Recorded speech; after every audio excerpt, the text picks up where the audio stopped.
Hi everyone, welcome back to my YouTube channel. ನಾನಿವತ್ತು ಈ silk ಸೀರೆಗೆ ಒಂದು ಬ್ರೈಡಲ್ ಡಿಸೈನ್ನ ಮಾಡ್ಕೊಳ್ತೀನಿ. ಪ್ಯಾಚ್ ವರ್ಕ್ ಡಿಸೈನ್ ಅಂತಾರಲ್ಲ, ಆ ಡಿಸೈನ್ನ ಮಾಡ್ಕೊಳ್ತೀನಿ. ಕುಚ್ಚಿರಲ್ಲ ಈ ಡಿಸೈನ್ಗೆ. ಕುಚ್ಚು ಯಾರಿಗೆ ಇಷ್ಟ ಆಗಲ್ವೋ ಅವರು ಈ ಡಿಸೈನ್ನ ಮಾಡ್ಕೊಳ್ಳಿ. ವಿತೌಟ್ ಕುಚ್ಚು ಡಿಸೈನ್ ಅಂತಲೇ ಅನ್ಬೋದು. ನೋಡಿ, ನಾನಿಲ್ಲಿ ಡಿಸೈನ್ನ ಮಾಡೋದಕ್ಕೆ ಈ ರೀತಿಯಾಗಿ ಸ್ಕ್ವೇರ್ ಬೀಡನ್ನ ತಗೊಂಡಿದ್ದೀನಿ. ಹಾಗೆ ಸೀರೆ ಬಂದು ಲೈಟ್ ಆರೆಂಜ್ ಹಾಗೆ ಪ್ಯಾರೆಟ್ ಗ್ರೀನ್ ಕಲರ್ನಲ್ಲಿದೆ. ನಾನಿಲ್ಲಿ ಡಿಸೈನ್ನ ಮಾಡೋದಕ್ಕೆ 6 ಎಳೆ ದಾರನ ತಗೊಂಡಿದ್ದೀನಿ. ನೋಡಿ, ನಾನಿಲ್ಲಿ ಸೀರೆ ಕಲರ್ ದಾರನ ತಗೊಂಡಿದ್ದೀನಿ ಮೊದಲಿಗೆ. ಹಾಗೆ ಡಿಸೈನ್ನ ಮಾಡೋದಕ್ಕೆ ನೀಡಲ್ ಬಂದು 0.75 mm ತಗೊಂಡಿದ್ದೀನಿ. ಮೊದಲಿಗೆ ಸ್ಕ್ವೇರ್ ಬೀಡಿಗೆ ಮೊದಲಿಗೆ 2 ನಾಟ್ನ ಹಾಕ್ಕೋಬೇಕು.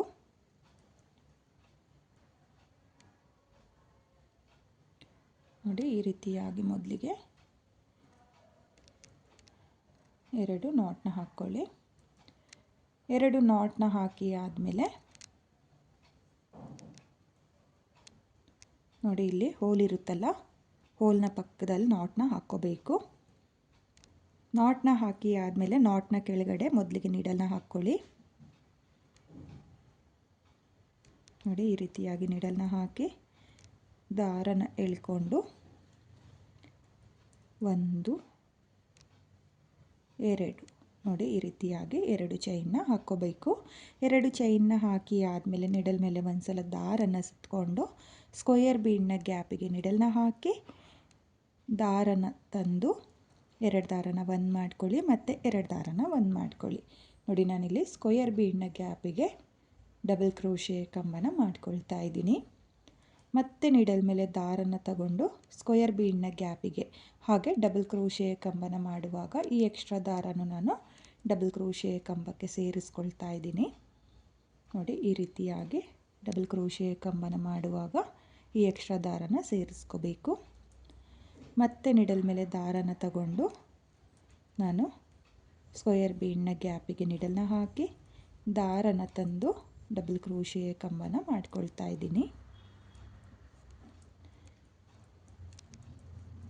ನೋಡಿ, ಈ ರೀತಿಯಾಗಿ ನೀವು ಕೂಡ ಸ್ಟಾರ್ಟಿಂಗಲ್ಲಿ 2 ಚೈನ್ನ ಹಾಕ್ಕೊಳ್ಳಿ. 2 ಚೈನ್ನ ಹಾಕಿ ಆದಮೇಲೆ ಸ್ಕ್ವೇರ್ ಬೀಡ್ನ ಗ್ಯಾಪಿಗೆ ಡಬಲ್ ಕ್ರೋಶೆ ಕಂಬನ ಮಾಡ್ಕೋಬೇಕು.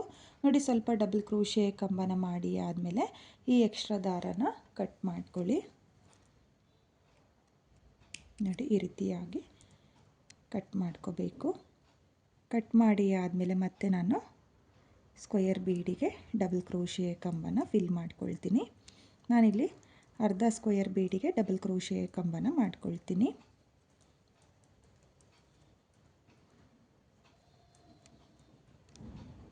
ನೋಡಿ, ನಾನು ಈ ಕಾರ್ನರಿಂದ ಈ ಕಾರ್ನರ್ವರೆಗೂ ಒಟ್ಟು 15 ಡಬಲ್ ಕ್ರೋಶೆ ಕಂಬನ ಮಾಡ್ಕೊಂಡಿದ್ದೀನಿ. ಸ್ಟಾರ್ಟಿಂಗಲ್ಲಿ 2 ಚೈನ್ನ ಏನು ಹಾಕ್ಕೊಂಡಿರ್ತೀವೋ ಅದನ್ನು ಬಿಟ್ಟು ನೀವು ಕೂಡ 15 ಡಬಲ್ ಕ್ರೋಶೆ ಕಂಬನ ಮಾಡ್ಕೊಳ್ಳಿ. 15 ಡಬಲ್ ಕ್ರೋಶೆ ಕಂಬ ಆದಮೇಲೆ 1 2 ನೋಡಿ, ಈ ರೀತಿಯಾಗಿ 2 ಚೈನ್ನ ಹಾಕಿಬಿಟ್ಟು ಈ ರೀತಿಯಾಗಿ ದಾರನ ಕಟ್ ಮಾಡಿಕೊಂಡು ಎಳ್ಕೊಂಡ್ರೆ ನಿಮಗೆ ಡಿಸೈನ್ ಬಿಚ್ಚೋಗಲ್ಲ. ನೋಡಿ, ಈ ರೀತಿಯಾಗಿ ನೀವು ಸ್ಕ್ವೇರ್ ಬೀಡಿಗೆ ಡಬಲ್ ಕ್ರೋಶೆ ಕಂಬನ ಮಾಡ್ಕೋಬೇಕು. ಹಾಗೆ ಇವಾಗ ಇದನ್ನು ಏನು ಎಕ್ಸ್ಟ್ರಾ ದಾರನ ಕಟ್ ಮಾಡಿರ್ತೀವಲ್ಲ ಅದನ್ನು ಡಿಸೈನ್ನ ಹಿಂಭಾಗದಲ್ಲಿ ಸ್ವಲ್ಪ ಗ್ಲೋನ ಹಾಕಿಬಿಟ್ಟು ಅಂಟಿಸ್ಕೊಳ್ತೀನಿ. ನೋಡಿ, ಈ ರೀತಿಯಾಗಿ ಸ್ವಲ್ಪ ಗ್ಲೋನ ಹಾಕಿಬಿಟ್ಟು ಈ ಎಕ್ಸ್ಟ್ರಾ ದಾರ ಏನಿರುತ್ತೋ ಅದನ್ನು ಡಬಲ್ ಕ್ರೋಶೆ ಕಂಬಕ್ಕೆ ಅಂಟಿಸ್ಕೋಬೇಕಾಗುತ್ತೆ. ನೋಡಿ, ನಾನಿಲ್ಲಿ ಬ್ಯಾಕ್ ಸೈಡ್ ಅಂಟಿಸ್ಕೊಳ್ತಾ ಇರೋದು. ಬ್ಯಾಕ್ ಸೈಡ್ ಅಂಟಿಸ್ಕೊಂಡು ಎಕ್ಸ್ಟ್ರಾ ದಾರನೂ ಕೂಡ ಕಟ್ ಮಾಡ್ಕೊಂಡಿದ್ದೀನಿ. ನೋಡಿ, ಈ ರೀತಿಯಾಗಿ ನೀವು ಸ್ಕ್ವೇರ್ ಬೀಡಿಗೆ 15 ಡಬಲ್ ಕ್ರೋಶೆ ಕಂಬನ ಮಾಡ್ಕೋಬೇಕು. ಹಾಗೆ ನಾನಿವಾಗ ಮತ್ತೆ ಈ ಡಬಲ್ ಕ್ರೋಶೆ ಕಂಬದ ಮೇಲೆ ಬೀಡ್ಗಳನ್ನ ಸ್ಟಿಚ್ ಮಾಡ್ಕೊಳ್ತೀನಿ. ನೋಡಿ, ನಾನಿಲ್ಲಿ ಪ್ಯಾಚ್ ವರ್ಕ್ನ ಏನು ಮಾಡ್ಕೊಂಡಿದ್ದೀನೋ ಸೇಮ್ ಕಲರ್ ದಾರ ಅಂದರೆ ಡಬಲ್ ಕ್ರೋಶೆ ಕಂಬನ ಮಾಡ್ಕೊಂಡಿರ್ತೀವಲ್ಲ ಅದೇ ಕಲರ್ ಕಾಟನ್ ಥ್ರೆಡ್ನ ತಗೋಬೇಕು. ಈ ಟೈಲರ್ ಮಿಷಿನ್ಗಳಿಗೆ ಯೂಸ್ ಮಾಡ್ತೀವಲ್ಲ ಆ ಕಾಟನ್ ಥ್ರೆಡ್ಡು. ಹಾಗೆ ಕೊನೆಯಲ್ಲಿ ಈ ರೀತಿಯಾಗಿ ನಾಟ್ನ ಕೂಡ ಹಾಕ್ಕೊಂಡಿದ್ದೀನಿ. ನೋಡಿ, ನಾರ್ಮಲ್ ಸೂಜಿಗೆ 2 ಎಳೆ ದಾರನ ಸೇರಿಸ್ಕೊಂಡಿದ್ದೀನಿ. ಮೊದಲಿಗೆ ನೋಡಿ, ಇಲ್ಲಿ ನಾನು ಕೊನೆಯಲ್ಲಿ ಡಬಲ್ ಕ್ರೋಶೆ ಕಂಬನ ಮಾಡ್ಕೊಂಡಿದ್ನಲ್ಲ ಆ ಡಬಲ್ ಕ್ರೋಶೆ ಕಂಬದ ಮೇಲ್ಗಡೆ ನೀಡಲ್ನ ಹಾಕಿ ದಾರನ ಎಳ್ಕೊಂಡು ಈ ರೀತಿಯಾಗಿ ನಾಟ್ನ ಹಾಕ್ಕೊಳ್ತಾ ಇದ್ದೀನಿ. ನೋಡಿ ನಾನು ಯಾವ ರೀತಿಯಾಗಿ ನಾಟ್ನ ಹಾಕ್ಕೊಂಡು ಅದೇ ರೀತಿಯಾಗಿ ನಾಟ್ನ ಹಾಕ್ಕೊಳ್ಳಿ. ಮತ್ತೊಂದು ಸಲನೂ ನಾನು ನಾಟ್ನ ಹಾಕ್ಕೊಳ್ತೀನಿ. ನೋಡಿ ಮತ್ತೆ ಒಂದು ಸಲ ನಾಟ್ನ ಹಾಕ್ಕೊಳ್ತೀನಿ. ನೋಡಿ ಈ ರೀತಿಯಾಗಿ 2 ಸಲ ನಾಟ್ನ ಹಾಕಿ ಆದಮೇಲೆ ನಾನು ಇವಾಗ ಬೀಡನ್ನ ಸೇರಿಸ್ಕೊಳ್ತೀನಿ. ನೋಡಿ ನಾನಿಲ್ಲಿ ಸಿಲ್ವರ್ ಬೀಡನ್ನ ತಗೊಂಡಿದ್ದೀನಿ. ನೀವು ಗೋಲ್ಡ್ ಕಲರ್ ಬೀಡನ್ನು ಸಹ ಹಾಕ್ಕೋಬೋದು. ನನಗೆ ಇಲ್ಲಿ ಸ್ಕ್ವಯರ್ ಬೀಡು ಸಿಲ್ವರ್ ಕಲರಲ್ಲಿ ಸಿಗಲಿಲ್ಲ, ಹಾಗಾಗಿ ನಾನು ಗೋಲ್ಡ್ ಕಲರ್ ಸ್ಕ್ವಯರ್ ಬೀಡಿಗೆ ಡಿಸೈನ್ನ ಮಾಡ್ಕೊಂಡಿದ್ದೀನಿ. ಯಾಕಂದರೆ ಈ ಸೀರೆಯಲ್ಲಿ ಸಿಲ್ವರ್ ಕಲರ್ ಬುಟ್ಟ ಇದೆ, ಅಂದರೆ ಜರಿ ಥ್ರೆಡ್ ಇದೆ, ಹಾಗಾಗಿ ನಾನು ಸಿಲ್ವರ್ ಕಲರ್ ಬೀಡನ್ನ ಸೇರಿಸ್ಕೊಳ್ತಾ ಇದ್ದೀನಿ. ನೀವು ಗೋಲ್ಡ್ ಕಲರ್ ಜರಿ ಇರುವಂಥ ಸೀರೆಗೆ ಈ ಡಿಸೈನ್ನ ಮಾಡಬೇಕಾದ್ರೆ ನೀವು ಗೋಲ್ಡ್ ಕಲರ್ ಬೀಡನ್ನ ಸೇರಿಸ್ಕೊಳ್ಳಿ. ನೋಡಿ ಮೊದಲಿಗೆ ನಾನು 3 ಬೀಡನ್ನ ಸೇರಿಸ್ಕೊಂಡಿದ್ದೀನಿ. ಇದು ಬಂದು 3 mm ಬೀಡಾಗಿರುತ್ತೆ. ನೀವೂ ಅಷ್ಟೇ 3 mm ಬೀಡನ್ನ ಈ ರೀತಿಯಾಗಿ ಸೇರಿಸ್ಕೊಳ್ಳಿ. ನೋಡಿ ಬೀಡನ್ನ ಸೇರಿಸಿ ಆದಮೇಲೆ ನೋಡ್ಕೊಳ್ಳಿ, ಇಲ್ಲಿ ಒಂದು ಕಂಬನ ಸ್ಕಿಪ್ ಮಾಡ್ಕೊಳ್ಳಿ. 2ನೇ ಕಂಬಕ್ಕೆ ನೋಡಿ ಈ ರೀತಿಯಾಗಿ 2ನೇ ಕಂಬದ ಮೇಲ್ಗಡೆ ನಿಡಲ್ನ ಹಾಕಿ ದಾರನ ಎಳ್ಕೊಂಡು, ಅಥವಾ ಒಂದು ಸ್ವಲ್ಪ ಡಿಸ್ಟೆನ್ಸ್ ಬಿಟ್ಕೊಳ್ಳಿ. ಒಂದು ಸ್ವಲ್ಪ ಡಿಸ್ಟೆನ್ಸ್ ಬಿಟ್ಟು ನೀವು ಬೀಡನ್ನ ಸ್ಟಿಚ್ ಮಾಡ್ಕೊಳ್ಳಿ. ನೋಡಿ ಬ್ಯಾಕ್ ಸೈಡಿಂದ ನಾನು ಫ್ರಂಟ್ ಸೈಡಿಗೆ ಈ ರೀತಿಯಾಗಿ ದಾರನ ಎಳ್ಕೊಂಡಿದ್ದೀನಿ. ಎಳ್ಕೊಂಡಾದಮೇಲೆ 3ನೇ ಬೀಡಿಗೆ ನೋಡಿ ಈ ಬೀಡಿಗೆ ಮತ್ತೆ ನಿಡಲ್ನ ಹಾಕಿ ಈ ರೀತಿಯಾಗಿ ಎಳ್ಕೋಬೇಕು. ನೋಡಿ ಇದು ಟ್ರಯಾಂಗಲ್ ಶೇಪ್ನಲ್ಲಿ ನಿಮಗೆ ಬರುತ್ತೆ, ಕಾಣಿಸ್ತಾ ಇದೆ ಅಲ್ವಾ? ನೋಡಿ ಈ ರೀತಿಯಾಗಿ ಟ್ರಯಾಂಗಲ್ ಶೇಪ್ನಲ್ಲಿ ನೀವು ಬೀಡ್ಗಳನ್ನ ಸ್ಟಿಚ್ ಮಾಡ್ಕೋಬೇಕಾಗುತ್ತೆ. ಸ್ಟಾರ್ಟಿಂಗಲ್ಲಿ 3 ಬೀಡನ್ನ ಸೇರಿಸ್ಕೊಳ್ಳಿ. ಇವಾಗ ನಾನು 2 ಬೀಡನ್ನ ಮಾತ್ರ ಸೇರಿಸ್ಕೊಳ್ತಾ ಇದ್ದೀನಿ. ನೋಡಿ 2 ಬೀಡನ್ನ ಸೇರಿಸ್ಕೊಂಡು ಸ್ವಲ್ಪ ಡಿಸ್ಟೆನ್ಸ್ ಬಿಟ್ಕೊಳ್ಳಿ, ಅಥವಾ ನೀವು ಒಂದು ಕಂಬನ ಸ್ಕಿಪ್ ಮಾಡಿಬಿಟ್ಟು ನೆಕ್ಸ್ಟ್ ಕಂಬದ ಮೇಲ್ಗಡೆ ಕೂಡ ಸ್ಟಿಚ್ ಮಾಡ್ಕೋಬೋದು. ನೋಡಿ 2 ಬೀಡನ್ನ ಬ್ಯಾಕ್ ಸೈಡಿಂದ ಸೂಜಿನ ಹಾಕಿ ಈ ರೀತಿಯಾಗಿ ಎಳ್ಕೊಂಡಿದ್ದೀನಿ. ಇವಾಗ ಮತ್ತೆ ಬೀಡಿಂದ ಈ ರೀತಿಯಾಗಿ ದಾರನ ಎಳ್ಕೊಳ್ತಾ ಇದ್ದೀನಿ. ನೋಡಿ ಸ್ಟಾರ್ಟಿಂಗಲ್ಲಿ 3 ಬೀಡ್ ಸೇರಿಸ್ಕೊಂಡಿದ್ದೀನಿ, ಆಮೇಲಿಂದ ನಾನು 2 ಬೀಡನ್ನ ಸೇರಿಸ್ಕೊಳ್ತಾ ಇದ್ದೀನಿ. ನೋಡಿ 2 ಬೀಡನ್ನ ಸೇರಿಸ್ಕೊಳ್ಳಿ. 2 ಬೀಡನ್ನ ಸೇರಿಸಿ ಆದಮೇಲೆ ಸ್ವಲ್ಪ ಡಿಸ್ಟೆನ್ಸ್ ಬಿಟ್ಟು, ಅಂದರೆ ಒಂದು ಪಾಯಿಂಟ್ ಗ್ಯಾಪ್ನ ಬಿಟ್ಟು ನೆಕ್ಸ್ಟ್ ಪಾಯಿಂಟ್ ಗ್ಯಾಪಿಗೆ ನೀವು ಈ ರೀತಿಯಾಗಿ ಬೀಡನ್ನ ಸ್ಟಿಚ್ ಮಾಡ್ಕೋಬೇಕು. ನೋಡಿ ಮತ್ತೆ ಬೀಡಿಂದ ನಿಡಲ್ನ ಈ ರೀತಿಯಾಗಿ ಪಾಸ್ ಮಾಡ್ಕೊಳ್ತಾ ಇದ್ದೀನಿ. ಮತ್ತೆ 2 ಬೀಡನ್ನ ಸೇರಿಸ್ಕೊಂಡು ಸೇಮ್ ಸ್ವಲ್ಪ ಗ್ಯಾಪ್ನ ಬಿಟ್ಟು ನಾನು ಬೀಡನ್ನ ಸ್ಟಿಚ್ ಮಾಡ್ಕೊಳ್ತಾ ಇದ್ದೀನಿ. ನೀವೂ ಕೂಡ ಇದೇ ರೀತಿಯಾಗಿ ಬೀಡನ್ನ ಸ್ಟಿಚ್ ಮಾಡ್ಕೊಳ್ಳಿ. ಈಸಿ ಇದೆ, ಬಿಗಿನರ್ಸು ಈ ಡಿಸೈನ ತುಂಬಾ ಈಸಿಯಾಗಿ ಮಾಡ್ಕೋಬೋದು, ಕಷ್ಟ ಏನಿಲ್ಲ. ಹಾಗೆ ನಾನಿಲ್ಲಿ ಸ್ಕ್ವಯರ್ ಬೀಡಿಗೆ 15 ಡಬಲ್ ಕ್ರೋಶೆ ಕಂಬನ ಮಾಡ್ಕೊಂಡಿದ್ದೀನಿ. ಬೇಕು ಅಂದರೆ ನೀವು ಜಾಸ್ತಿ ಕಮ್ಮಿನೂ ಕೂಡ ಮಾಡ್ಕೋಬೋದು. ನೋಡಿ ಮತ್ತೆ ಬೀಡನ್ನ ಸೇರಿಸ್ಕೊಂಡು ನಾನಿಲ್ಲಿ ಸ್ಟಿಚ್ ಮಾಡ್ಕೊಳ್ತಾ ಹೋಗ್ತೀನಿ. ನೋಡಿ ನಾನಿಲ್ಲಿ ಈ ರೀತಿಯಾಗಿ ಸ್ಟಿಚ್ ಮಾಡ್ಕೊಂಡಿದ್ದೀನಿ. ಕೊನೆಯಲ್ಲಿ ನೋಡಿ ಇಲ್ಲಿ 2 ಚೈನ್ನ ಹಾಕ್ಕೊಂಡಿದ್ನಲ್ಲ ಸ್ಟಾರ್ಟಿಂಗಲ್ಲಿ, ಅಲ್ಲಿಗೂ ಈ ರೀತಿಯಾಗಿ ಬೀಡನ್ನ ಸ್ಟಿಚ್ ಮಾಡ್ಕೊಳ್ತಾ ಇದ್ದೀನಿ. ನೋಡಿ ಈ ರೀತಿಯಾಗಿ ಸ್ಟಿಚ್ ಮಾಡಿ ಆದಮೇಲೆ ಬ್ಯಾಕ್ ಸೈಡಿಂದ ಮತ್ತೆ ಒಂದು ಸಲ ಫ್ರಂಟ್ ಸೈಡಿಗೆ ಈ ರೀತಿಯಾಗಿ ದಾರನ ಟರ್ನ್ ಮಾಡಿಕೊಂಡು ನಾನು ನಾಟ್ನ ಹಾಕ್ಕೊಳ್ತಾ ಇದ್ದೀನಿ. ಯಾಕಂದರೆ ಬೀಡು ಬಿಚ್ಚೋಗಬಾರ್ದು ಅಂತೇಳ್ಬಿಟ್ಟು. ನೋಡಿ ಈ ರೀತಿಯಾಗಿ ಬ್ಯಾಕ್ ಸೈಡಲ್ಲಿ ನೀವು ಈ ರೀತಿಯಾಗಿ 2 ನಾಟ್ನ ಹಾಕ್ಕೋಬೇಕು. ನೋಡಿ 2 ಸಲ ನಾಟ್ನ ಹಾಕ್ಕೊಂಡ್ರೆ ನಿಮಗೆ ಡಿಸೈನ್ ಬಿಚ್ಚೋಗಲ್ಲ, ಇಲ್ಲ ಅಂದರೆ ಬಿಚ್ಚೋಗೋ ಚಾನ್ಸಸ್ ಇರುತ್ತೆ. 2ರಿಂದ 3 ಸಲ ನಾಟ್ನ ಹಾಕ್ಕೊಳ್ಳಿ. ನಾಟ್ನ ಹಾಕಿ ಆದಮೇಲೆ ಎಕ್ಸ್ಟ್ರಾ ದಾರನ ಈ ರೀತಿಯಾಗಿ ಕಟ್ ಮಾಡಿಕೊಂಡು ಮತ್ತೆ ಸ್ವಲ್ಪ ಗ್ಲೋನ ಹಾಕಿಬಿಟ್ಟು ಈ ರೀತಿಯಾಗಿ ಅಂಟಿಸ್ಕೊಳ್ತಾ ಇದ್ದೀನಿ. ಯಾಕಂದರೆ ಬಿಚ್ಚೋಗಬಾರ್ದು ಅಂಥೇಳ್ಬಿಟ್ಟು ಗ್ಲೋನ ಹಾಕ್ಕೊಳ್ತಾ ಇದ್ದೀನಿ. ನೋಡಿ ಈ ರೀತಿಯಾಗಿ ಅಂಟಿಸ್ಕೊಂಡು ನಾನು ಪ್ಯಾಚ್ ವರ್ಕ್ನ ರೆಡಿ ಮಾಡ್ಕೊಂಡಿದ್ದೀನಿ. ನೀವು ನೋಡ್ತಾ ಇರ್ಬೋದು ಈ ರೀತಿಯಾಗಿ ಬಂದಿದೆ. ಒಟ್ಟು ನನಗೆ ಫಸ್ಟ್ ಲೇಯರಲ್ಲಿ 9 ಬೀಡ್ ಬಂದಿದೆ, ಸೆಕೆಂಡ್ ಲೇಯರಲ್ಲಿ 8 ಬೀಡ್ ಬಂದಿದೆ. ಯಾಕಂದರೆ ನಾನು ಸ್ವಲ್ಪ ಡಿಸ್ಟೆನ್ಸ್ ಬಿಟ್ಟು ಬೀಡನ್ನ ಸ್ಟಿಚ್ ಮಾಡ್ಕೊಂಡಿರೋದ್ರಿಂದ ಈ ರೀತಿಯಾಗಿ ಬೀಡ್ ಬಂದಿದೆ. ನೀವು ಒಂದು ಕಂಬನ ಸ್ಕಿಪ್ ಮಾಡಿ ಒಂದು ಕಂಬನಕ್ಕೆ ಬೀಡನ್ನ ಹಾಕ್ಕೊಳ್ತೀನಿ ಅಂದರೆ ಕಡಿಮೆ ಜಾಸ್ತಿನೂ ಕೂಡ ಬರ್ಬೋದು. ನೋಡಿ ನಾನು ಮತ್ತೆ ಸೀರೆ ಕಲರ್ ಕಾಂಬಿನೇಷನಲ್ಲಿ ಈ ರೀತಿಯಾಗಿ ಪ್ಯಾಚ್ ವರ್ಕ್ಗಳನ್ನ ರೆಡಿ ಮಾಡ್ಕೊಳ್ತೀನಿ. ನಾನು ಯಾವ ರೀತಿಯಾಗಿ ಪ್ಯಾಚ್ ವರ್ಕ್ನ ರೆಡಿ ಮಾಡಿಕೊಂಡು ನೀವೂ ಕೂಡ ಅದೇ ರೀತಿಯಾಗಿ ಪ್ಯಾಚ್ ವರ್ಕ್ಗಳನ್ನ ರೆಡಿ ಮಾಡ್ಕೊಳ್ಳಿ. ಹಾಗೆ ನೀವು ನೋಡ್ತಾ ಇರ್ಬೋದು ಈ ಪ್ಯಾಚ್ ವರ್ಕಿಗೂ ಸೇಮ್ ಬೀಡ್ ಬಂದಿದೆ, ಈ ಪ್ಯಾಚ್ ವರ್ಕಿಗೂ ಸೇಮ್ ಬೀಡೇ ಬಂದಿದೆ. ಕೌಂಟಿಂಗ್ಸ್ ಡಿಪೆಂಡ್ ಆಗುತ್ತೆ ಫ್ರೆಂಡ್ಸ್. ನಾನಿಲ್ಲಿ 15 ಡಬಲ್ ಕ್ರೋಶೆ ಕಂಬನ ಮಾಡ್ಕೊಂಡಿದ್ದೀನಿ. ಈ ಬೀಡಿಗೂ 15 ಡಬಲ್ ಕ್ರೋಶೆ ಕಂಬನ ಮಾಡ್ಕೊಂಡಿದ್ದೀನಿ. ನೋಡಿ ನೀವು ಕೂಡ ಈ ರೀತಿಯಾಗಿ ಡಬಲ್ ಕ್ರೋಶೆ ಕಂಬನ ಮಾಡಿಕೊಂಡು ಬೀಡ್ಗಳನ್ನ ಸ್ಟಿಚ್ ಮಾಡ್ಕೊಳ್ಳಿ. ನಾನು ಇಲ್ಲಿ ಸೀರೆ ಮೇಲೆ 2.5 ಇಂಚಿಗೆ ಸ್ಟಿಚ್ನ ಮಾಡ್ಕೊಳ್ತೀನಿ. ಮೊದಲಿಗೆ ಮಾರ್ಕ್ನ ಮಾಡ್ಕೋಬೇಕು. ನೋಡಿ ನಾನಿಲ್ಲಿ ಮಾರ್ಕ್ನ ಮಾಡಿದ್ದೀನಲ್ಲ, ಈ ರೀತಿಯಾಗಿ ನೀವು ಮಾರ್ಕ್ನ ಮಾಡ್ಕೋಬೇಕು. ಮಾರ್ಕ್ನ ಮಾಡಿ ಆದಮೇಲೆ ಕೌಂಟ್ ಮಾಡಿಕೊಡಿ. ಕೌಂಟ್ ಮಾಡಿಕೊಂಡು ಎಷ್ಟು ಬೀಡ್ ಬರುತ್ತೆ ಅಂತ ಕೌಂಟ್ನ ಮಾಡಿಕೊಂಡು ನೀವು ಸ್ಟಿಚ್ ಮಾಡ್ಕೋಬೇಕಾಗುತ್ತೆ. ನನಗೆ ಇಲ್ಲಿ 21 ಸ್ಕ್ವೇರ್ ಬೀಡ್ಗಳು ಬರುತ್ತೆ ಅನಿಸುತ್ತೆ. ನಾನು ಕೌಂಟ್ ಮಾಡ್ಕೊಂಡಿದ್ದೀನಿ. 20ಇಂದ 21 ಬೀಡ್ಗಳು ಬರುತ್ತೆ. ನಾನಿಲ್ಲಿ ಎಲ್ಲ ಪ್ಯಾಚ್ಗಳನ್ನ ರೆಡಿ ಮಾಡಿಕೊಂಡು ಯಾವ ರೀತಿಯಾಗಿ ಪಲ್ಲುಗೆ ಸ್ಟಿಚ್ ಮಾಡೋದು ಅಂತ ಇವಾಗ ತೋರಿಸ್ತೀನಿ. ನೋಡಿ ನಾನು ಏನು ರೆಡಿ ಮಾಡ್ಕೊಂಡಿದ್ದೀನೋ ಅದು ಪ್ಯಾಚ್ ವರ್ಕ್ನ ಯಾವ ರೀತಿಯಾಗಿ ಸೀರೆ ಪಲ್ಲುಗೆ ಸ್ಟಿಚ್ ಮಾಡ್ಕೊಳ್ಳೋದು ಅಂತ ತೋರಿಸ್ತೀನಿ. ನಾನಿಲ್ಲಿ ಸ್ಟಿಚ್ ಮಾಡ್ಕೊಳ್ಳೋದಕ್ಕೆ ಪಲ್ಲು ಕಲರ್ ದಾರನ ತೊಗೊಂಡಿದ್ದೀನಿ. ನೋಡಿ ನಾನಿಲ್ಲಿ ಕಾಟನ್ ಥ್ರೆಡ್ನ ತೊಗೊಂಡಿದ್ದೀನಿ. ನೀವು ಪಲ್ಲು ಕಲರ್ ಸೇಮ್ ಕಲರ್ ದಾರನ ಮ್ಯಾಚ್ ಮಾಡಿಕೊಂಡು ತಗೋಬೇಕಾಗುತ್ತೆ. ನೋಡಿ ನಾರ್ಮಲ್ ಸೂಜಿಗೆ ನಾನು ಈ ರೀತಿಯಾಗಿ ದಾರನ ಸೇರಿಸ್ಕೊಂಡಿದ್ದೀನಿ. ನಾನಿಲ್ಲಿ 3 ಎಳೆ ದಾರನ ಸೇರಿಸ್ಕೊಂಡಿದ್ದೀನಿ. ಅದನ್ನು ಡಬಲ್ ಮಾಡಿಕೊಂಡ್ರೆ 6 ಎಳೆ ದಾರ ಆಗುತ್ತೆ.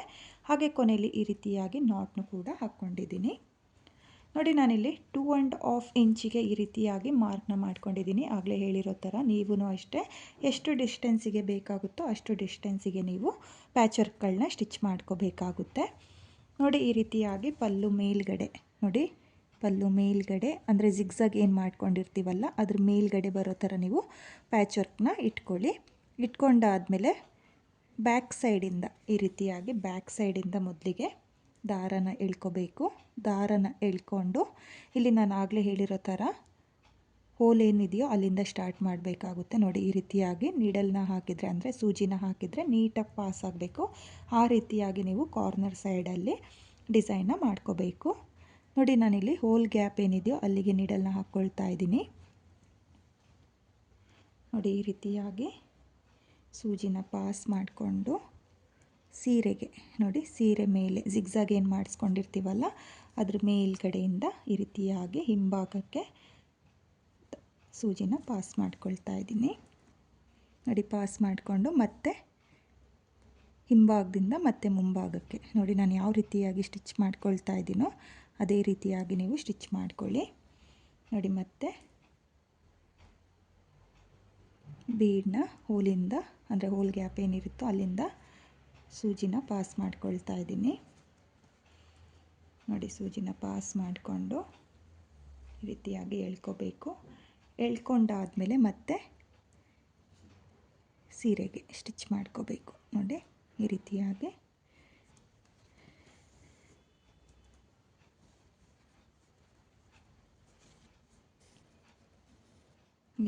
ಸ್ಟಿಚ್ ಮಾಡಿಕೊಂಡು ಇವಾಗ ಬ್ಯಾಕ್ ಸೈಡ್ ತಿರುಗಿಸ್ಕೊಳ್ಳಿ. ಬ್ಯಾಕ್ ಸೈಡಲ್ಲಿ ಒಂದು ಸಲ ನಾಟ್ನ ಹಾಕ್ಕೊಳ್ಳಿ. ನೋಡಿ ಈ ರೀತಿಯಾಗಿ ಜಿಗ್ಜಾಗ್ನ ಒಳಗಡೆಯಿಂದ ಸೂಜಿನ ಎಳ್ಕೊಂಡು ಈ ರೀತಿಯಾಗಿ ದಾರದಿಂದ ಮತ್ತೆ ಸೂಜಿನ ಎಳ್ಕೊಂಡ್ರೆ ನಿಮಗೆ ನಾಟ್ ಆಗುತ್ತೆ. ನೋಡಿ ಈ ರೀತಿಯಾಗಿ ನಾಟ್ನ ಹಾಕಿ ಆದಮೇಲೆ ಜಿಗ್ಜಾಗ್ನ ಒಳಭಾಗದಿಂದ ನೋಡಿ ಈ ರೀತಿಯಾಗಿ ನಾನು ಯಾವ ರೀತಿಯಾಗಿ ಸೂಜಿನ ಸೇರಿಸ್ಕೊಳ್ತಾ ಇದ್ದೀನೋ ಈ ರೀತಿಯಾಗಿ ಜಿಗ್ಜಾಗ್ನ ಒಳಗಿಂದ ಅಂದರೆ ಈ ಕಾರ್ನರ್ಗೆ ಬರೋ ಥರ ನೀವು ಸೂಜಿನ ಈ ರೀತಿಯಾಗಿ ಪಾಸ್ ಮಾಡ್ಕೋಬೇಕು. ಯಾಕಂದರೆ ದಾರ ಕಾಣಿಸ್ಬಾರ್ದು ಅಂತ ಹೇಳ್ಬಿಟ್ಟು ನಾನು ಈ ರೀತಿಯಾಗಿ ಜಿಗ್ಜಾಗ್ನ ಒಳಗಡೆಯಿಂದ ಸೂಜಿನ ಪಾಸ್ ಮಾಡ್ಕೊಂಡಿದ್ದೀನಿ. ಪಾಸ್ ಮಾಡಿ ಆದಮೇಲೆ ಮತ್ತೆ ಹಿಂಭಾಗದಿಂದ ಮುಂಭಾಗಕ್ಕೆ ಸೂಜಿನ ತೆಕ್ಕೊಳ್ಳಿ.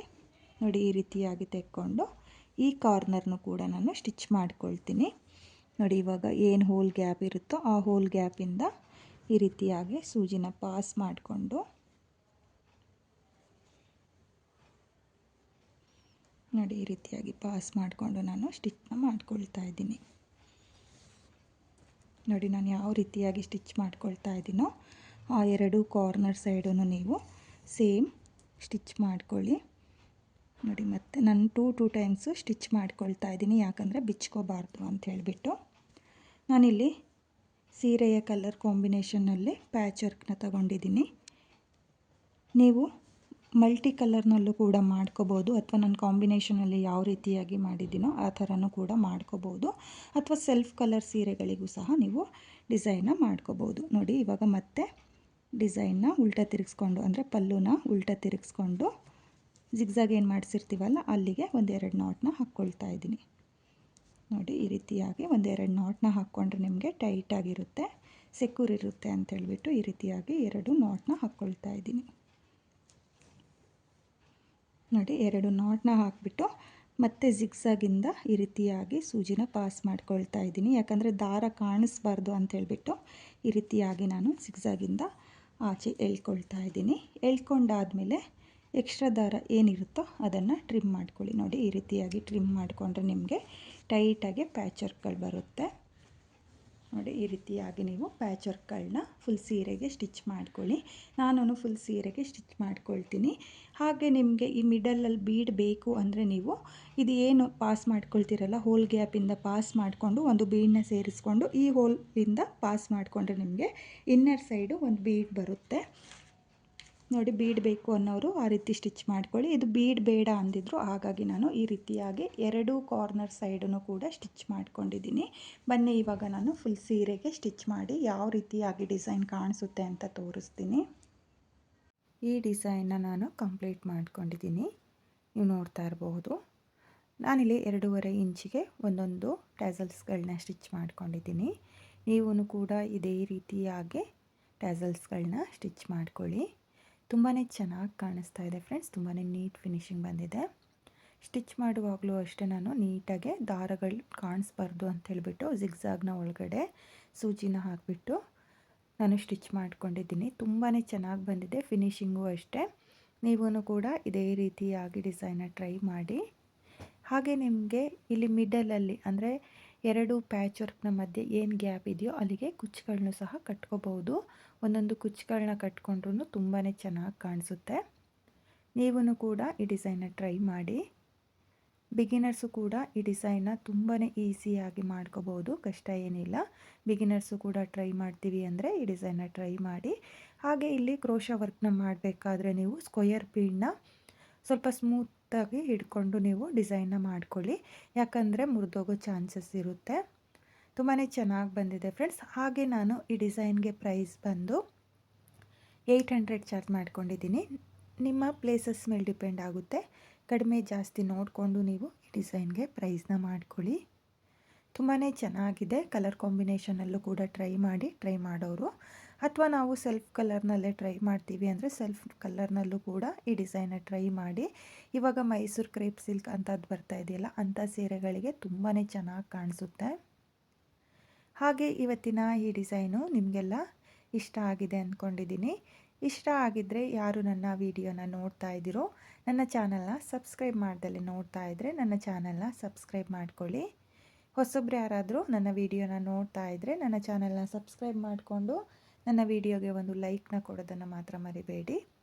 ಹಾಗೆ ಇವತ್ತಿನ ಈ ಡಿಸೈನ್ ಹೇಗಿದೆ ಅಂತೇಳ್ಬಿಟ್ಟು ಕಾಮೆಂಟ್ನ ಮಾಡಿ, ಶೇರ್ ಮಾಡಿ. Thank you friends. Thank you for watching.